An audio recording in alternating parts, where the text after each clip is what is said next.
আসসালামু আলাইকুম বস, আসবো? ওয়ালাইকুম আসসালাম। হ্যাঁ আসো, কিছু বলবা তুমি? হ্যাঁ বস, একটু কথা বলার দরকার ছিল, ভেতরে আসি? আসো, কি বলবা বলো। বস একটু কথা বলতাম, যদি কিছু মনে না করেন বস। হ্যাঁ, কি হয়েছে তোমার, বলো। বস, গত মাসের বেতনটা তো এখনো পাইনি। যদি অ্যাকাউন্টসে বলে একটু বলে দিতেন বেতনটার কথা, তাহলে খুব ভালো হতো বস। এই, তোমার নামে তো বহুত রিপোর্ট। তুমি কাজের কাজ কিছু করো না, শুধু ফাঁকিতে ঘুরে বেড়াও আর শুধু বেতন দাও করো কেন? কই বস, আমি তো কাজ ঠিকই ঠিকঠাক মতো সব করি বস। ঠিকঠাক করো মানে? প্রতিদিন তো তুমি অফিসে লেট করে আসো, কারণটা কি?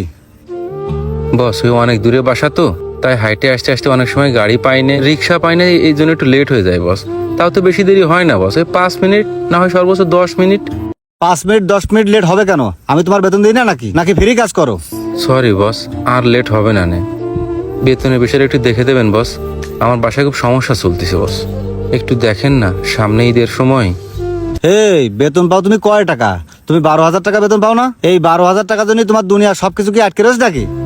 বস তারপরে একটু দেখেন, আসলে এই টাকার উপরে অনেক কিছু নির্ভর করে তো, আমার ঘর ভাড়া, মার ওষুধ, সংসার চালানো, বাচ্চার লেখাপড়া খরচ সবই তো এই বেতনের উপরে বস। আজ 2 মাস হয়ে গেল আমার স্যালারি আটকে রয়েছে, অনেক কষ্টে